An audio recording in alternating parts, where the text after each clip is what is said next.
ಭಾಗ್ಯಲಕ್ಷ್ಮಿ ಇವತ್ತಿನ ಸಂಚಿಕೆಯಲ್ಲಿ ಭಾಗ್ಯ ಮತ್ತು ಆದಿ ಯಾವಾಗಲೂ ಹೋಗ್ತಿರೋ ಪ್ಲೇಸಿಗೆ ಹೋಗ್ತಾಳೆ. ಅಲ್ಲಿ ಅಮ್ಮ ಅಂತ ಬರ್ತಿರೋದನ್ನ ಭಾಗ್ಯನಿಗೆ ತೋರಿಸ್ತಾನೆ.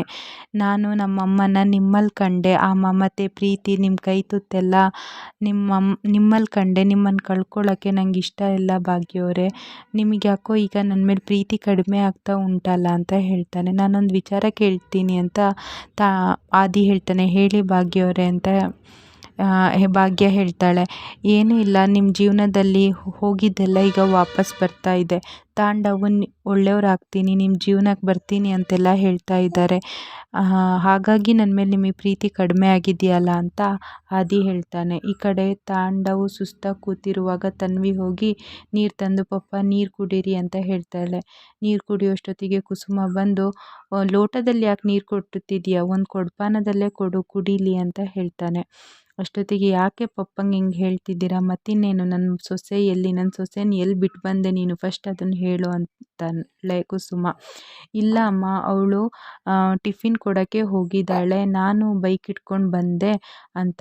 ಬೈಕೇ ಸರಿ ಇಲ್ಲ ಅಲ್ಲ, ಅವಳು ಹೆಂಗೆ ಕೊಡೋಕ್ಕಾಗುತ್ತೆ. ಇಲ್ಲ, ಅಷ್ಟೊತ್ತಿಗೆ ಆದಿ ಬ್ರದರ್ ಬಂದರು. ಓ, ನನ್ನ ಫ್ರೆಂಡ್ ಜೊತೆ ಹೋಗಿದ್ದಾಳೆ ಅಂದರೆ ನನಗೇನು ಚಿಂತೆ ಇಲ್ಲ ಅಂತ ಕುಸುಮ ಕೂತ್ಕೊಳ್ತಾಳೆ. ಅಷ್ಟೊತ್ತಿಗೆ ಸುನಂದ ಇದ್ದವಳು, ಏನು ಅವಳು ಫ್ರೆಂಡ್ ಆದಿ ಜೊತೆ ಹೋಗಿದ್ದಾಳ, ಆದಿ ಯಾಕೆ ಆ ಟೈಮಿಗೆ ಬರಬೇಕಿತ್ತು, ಗಂಡನ ಬಿಟ್ಟು ಆದಿ ಜೊತೆ ಯಾಕೆ ಹೋಗಬೇಕಿತ್ತು ಅಂತ ಹೇಳ್ತಾಳೆ. ಅಷ್ಟೊತ್ತಿಗೆ ಹೋಗಲಿ ಬಿಡು, ಯಾಕೆ ಹೋಗಬಾರ್ದು, ಎಷ್ಟೋ ಕಷ್ಟದಲ್ಲಿ ಅವಳ ಪರ ನಿಂತಿದ್ದು ಆದಿ, ನಮಗೆ ಕಷ್ಟ ತಂದುಕೊಟ್ಟಿದ್ದೆ ಈ ತಾಂಡವು, ಆವಾಗೆಲ್ಲ ನಿಂತಿರೋದು ಆದಿ, ಅವನು ಯಾಕೆ ಬರಬಾರ್ದು ಅಂತ ಹೇಳ್ತೀರಾ ಅಂತ ಕುಸುಮ ಹೇಳ್ತಾಳೆ. ಹೌದು, ಅವಾಗೇನೋ ಆಯಿತು, ಆದರೆ ಈಗೆಲ್ಲ ಅವರು ಸರಿಯಾಗಿ ಒಳ್ಳೆ ರೀತಿಲಿ ಇರ್ತೀನಿ ಅಂತ ಹೇಳಿದಾರಲ್ಲ, ಇನ್ಯಾಕೆ ಅವಳು ಇಷ್ಟು ಮಿತಿ ಮೀರಿದಾಳಂದರೆ ಅದಕ್ಕೆ ಕಾರಣ ನೀವು ಕುಸುಮ ಅಂತ ಹೇಳ್ತಾರೆ. ಅಷ್ಟೊತ್ತಿಗೆ ತನ್ಮಯ ಇದ್ದವನು, ಯಾಕಜ್ಜಿ ಇದನ್ನು ತುಂಬ ಓವರ್ ಮಾಡ್ತಿದ್ದೀರಾ, ಆದಿ ಬ್ರದರ್ ಬಂದರೆ ಏನಾಗುತ್ತೆ, ಅವ್ರು ಬಂದಿದ್ದರಿಂದ ಎಷ್ಟೋ ಒಳ್ಳೇದಾಯಿತು ಅಂತ ತನ್ಮಯ ಹೇಳ್ತಾರೆ. ಆ ಕಡೆ ಕುಸುಮನ್ ಗಂಡ ಬಂದು, ಯಾಕೆ ಜಗಳ ಆಡ್ತಿದ್ದೀರಾ, ಇದನ್ನೇನು ಅಂದ್ಕೊಂಡಿದ್ದೀರಾ, ಮನೆ ಅಂದ್ಕೊಂಡಿದ್ದೀರಾ, ಮಾರ್ಕೆಟ್ ಅಂದ್ಕೊಂಡಿದ್ದೀರಾ, ಹೊರಗಿನಲ್ಲಿರೋ ಜನಗಳೆಲ್ಲ ಇಲ್ಲೇ ನೋಡ್ತಾ ಇದ್ದೀರಾ, ನಿಮಗೆ ನಿಧಾನ ಮಾತಾಡೋಕ್ಕೆ ಆಗಲ್ವಾ, ಯಾವಾಗಲೂ ನೋಡಿದರೆ ಜಗಳ ಆಡ್ತಿದ್ದೀರಲ್ಲ ಅಂತ ಹೇಳುವಾಗ, ನಾನಲ್ಲ ಕಣ್ರಿ, ಈ ಸುನಂದನೇ ಜಗಳ ಆಡ್ತಿರೋದು. ಹೌದು, ನನಗೆ ಗೊತ್ತುಂಟು, ಎರಡು ಕೈ ಸೇರಿದ್ರೇ ಚಪ್ಪಾಳೆ ಆಗೋದು, ಇಬ್ಬರು ಸೇರೇ ಜಗಳ ಆಡ್ತಿದ್ದೀರಾ. ಕುಸುಮ, ನಾನು ನಿನ್ನ ಜೊತೆ ಏನೋ ಮಾತಾಡಬೇಕು, ಬಾ ಹೊರಗೆ ಹೋಗೋಣ ಅಂತ ಕುಸುಮನ ಕರ್ಕೊಂಡು ಹೋಗ್ತಾರೆ. ಈ ಕಡೆ ಭಾಗ್ಯ ಹೇಳ್ತಾಳೆ, ನನಗೆ ನಿನ್ನ ಮೇಲೆ ಪ್ರೀತಿ ನಿಜವಾಗ್ಲೂ ಕಮ್ಮಿ ಆಗಿಲ್ಲ ಆದಿಯವರೇ ಅಂತ ಹೇಳ್ತಾಳೆ. ಹೌದಾ, ಹೌದು ಆದಿಯವರೇ, ತಾಂಡವ್ ಬಂದ ತಕ್ಷಣ ನಾನು ಯಾಕೆ ನಿಮ್ಮ ಮೇಲೆ ಪ್ರೀತಿ ಕಡಿಮೆ ಮಾಡ್ತೀನಿ, ಅದು ಹೆಂಗೆ ನೀವು ಅಂದ್ಕೊಳ್ತೀರಾ, ನಾನು ಎಷ್ಟೋ ಕಷ್ಟದಲ್ಲಿದ್ದವಾಗ ನೀವು ನನಗೆ ಸಹಾಯ ಆಗಿದ್ದೀರಾ, ನನಗೆ ಬೆಂಬಲ ಆಗಿ ನಿಂತಿದ್ದೀರಾ, ನನಗೆ ನೀವಂದರೆ ತುಂಬ ಇಷ್ಟ ಆದಿಯವರೇ ಅಂತ ಹೇಳ್ತಾರೆ. ಆದಿಗೆ ತುಂಬ ಖುಷಿಯಾಗುತ್ತೆ. ಹೌದು ಆದಿಯವರೇ, ನಾನು ನಿಮ್ಮನ್ನು ತುಂಬ ಇಷ್ಟಪಡ್ತಿದ್ದೀನಿ ಅಂತ ಅವರ ಅಮ್ಮ ಅಂತ ಹೆಸರು ಬರ್ತಿದ್ದಲ್ಲಿ ಕೆಳಗೆ ಭಾಗ್ಯ ಅಂತ ಹೆಸರು ಬರೀತಾಳೆ. ನೋಡೋಷ್ಟೊತ್ತಿಗೆ ಹಿಂದೆ ಆದಿ ಇರಲ್ಲ. ಆದಿ ಹೂ ತಂದಿರೋದನ್ನ ಭಾಗ್ಯಂಗೆ ತಂದು ಮುಡಿಸ್ತಾನೆ.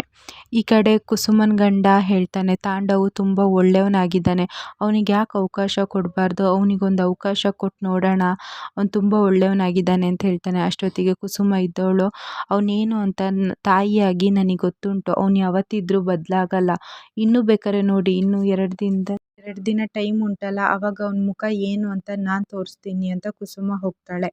ಈ ಕಡೆ ಭಾಗ್ಯ ಹೇಳ್ತಾಳೆ, ನನಗೆ ನನ್ನ ಮಗಳು ನಿರ್ಧಾರನೂ ಮುಖ್ಯ, ನನಗೆ ಸ್ವಲ್ಪ ಸಮಯ ಟೈಮ್ ಕೊಡಿ, ತನ್ಮಯ್ ಒಪ್ಕೊಂಡ್ಮೇಲೆ ಎಲ್ಲ ಸರಿಯಾಗುತ್ತೆ ಅಂತ ಹೇಳ್ತಾರೆ. ಆಯಿತು ಅಂತ ಆದಿ ಹೇಳ್ತಾನೆ. ಈ ಕಡೆ ತಾಂಡವ್ ಸುಮ್ಮನೆ ಕೂತ್ಕೊಂಡಿರುವಾಗ ಶ್ರೇಷ್ಠ ಫೋನ್ ಮಾಡ್ತಾಳೆ. ಫೋನ್ ಮಾಡಿದ ತಕ್ಷಣ ತನ್ಮಯ್ಗೆ ಹೇಳ್ತಾಳೆ, ನಂದು ಹಳೆ ಫ್ರೆಂಡು ಫೋನ್ ಮಾಡ್ತಿದ್ದಾರೆ, ನಾನು ಮಾತಾಡ್ಕೊಂಡು ಬರ್ತೀನಿ ಅಂತ ಹೊರಗೆ ಹೋಗ್ತಾನೆ. ಹೊರಗೆ ಹೋಗಿ, ಏನು ನೀನು ಮತ್ತೆ ಫೋನ್ ಮಾಡಿದ್ದೀಯ ಅಂದಾಗ, ಬೇಗ ರಿಸೀವ್ ಮಾಡಿಬಿಟ್ಟೆ, ನಾನು ರಿಸೀವ್ ಮಾಡಲ್ಲ ಅಂದ್ಕೊಂಡಿದ್ದೆ, ನಾನು ಬೆಳಗ್ಗೆ ಕೊಟ್ಟು ಶಾಕು ಈಗ ನಿನಗೆ ಸರಿ ಎಫೆಕ್ಟ್ ಹೊಡೆದಿದೆ ಅಂತ ಹೇಳ್ತಾಳೆ.